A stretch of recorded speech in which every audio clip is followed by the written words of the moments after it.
nabathanda iqiniso ezweni. Ukhuluma njengamanje Ngizwe umlando kaMchunu uNtombazane Mdabelanga zamqoba ngabazimthanda. Ngithi kini anginimemezelele ukuthi ngizoba mfishane nje kakhulu. Nganza kwethu ngibonile lapha ke iposter ebhalwe insizwa yakwamapholo uKing kaNgcobo eyibhala ngenxa yokuthi ufuna ukuxazulula izikhalazo zami engizenzile lapha ke kuNgizwe online. Ikhalaza ngodaba lokuthi abaculi abaningi abamisiwe ngendlela abafanele benziwe ngayo. Ngaphinde ngakhalaza nanokuthi isimo sempilo nje ke yonkana nomlando kaMaskand uyadukiswa.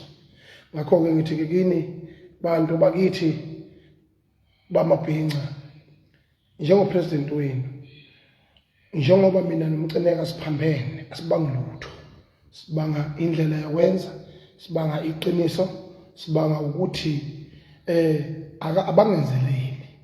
Mabengenzeleli kubalekile ukuthi sazi ukuthi umlando kaMaskand uphazanyiswa, futhi mabefuna ukwenza izinto zabo abenze izinto zabo ngendlela nje ekahle engaphazamisi umlando kaMaskand, engahlukumezi umlando wama-artist, engabi bias futhi.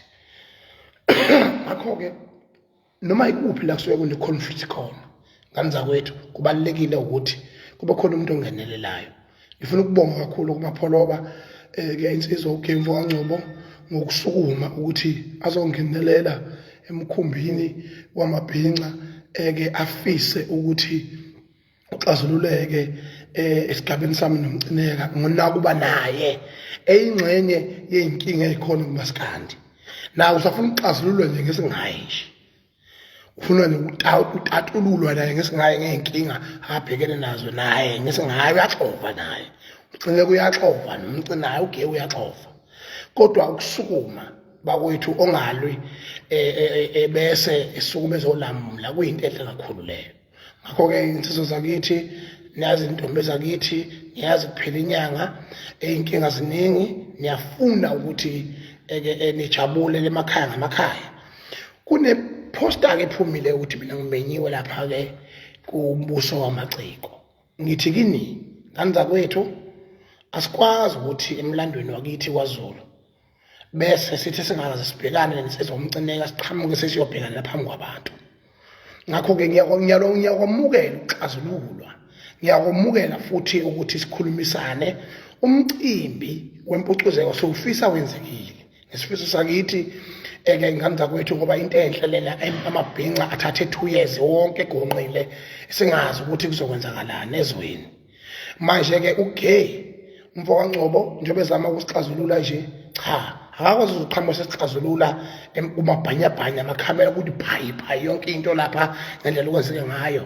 Ngithi cha bobo uNgizwe Mchunu angizukuphumelela ukuba ingxenye ke iyakhona lapha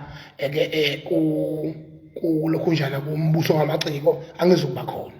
Ngicela ukuthi apho uyahlele kahle ngomfo wamapholoba ngeviki elizayo sikwazi ukuthi sibonisane nezinsizwa zonke lezi, sibonisane kahle bese siye emphakathini mhlambe sekubukhona la sivumelela khona noma la sigejana khona sigejana kancane bese siyovumelana. Kodwa ngoba kufanele sibahloniphe abantu, umcineka unginengile kakhulu ngesizwe zakhe, kubalekile ukuthi sibonane ngqo naye bese ngaphambi kokuthi ke siye lapha emphambi kwamehlo omhlaba. Ngakho ke ngiyamhlonipha kakhulu umbuso wamaciko, nani ngalihlonipha amabhinqa. Ngiyibonile iposter, yebo ungithintile kodwa cha angizikuba khona kanza kwethu. Futhi ngicela futhi ukuthi mangabe exazulula lento kungabi same day la amaciko asuke ehlangene khona. Kube khona uSminofu namhlanje lapha eyolingisela abantu nalomfana oneyinxemo wangapha emzimkhulu okuthiwa usikweletu.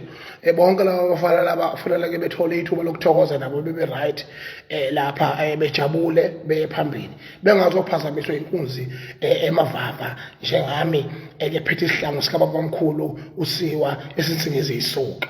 Ngakho ke kuyoba inkinga kakhulu lokho. Ngakuzokulibeka lapho namhlanje akuhlelwe esinye isikhathi kuba nomhlangano weCaucus before siye kubantu. Ngaphekwa lokho there is a security threat against my name, I'm aware of that. Ziyakhala sheshani phela madoda nami ngibulaleni phela akunini nokunini ngizingela ngibulaleni phela uNkulunkulu wami niphumuleke awuyeni weshembe hayi lokho ngigudla niyalena nani nenkabe ezingamagwala. Okay, sisuke ke lapho bese siya la epage lami kunama email angaphezulu ka13. There's an attempt of my page ukuthi lihackwe. Leyo nto leyi wrong kakhulu.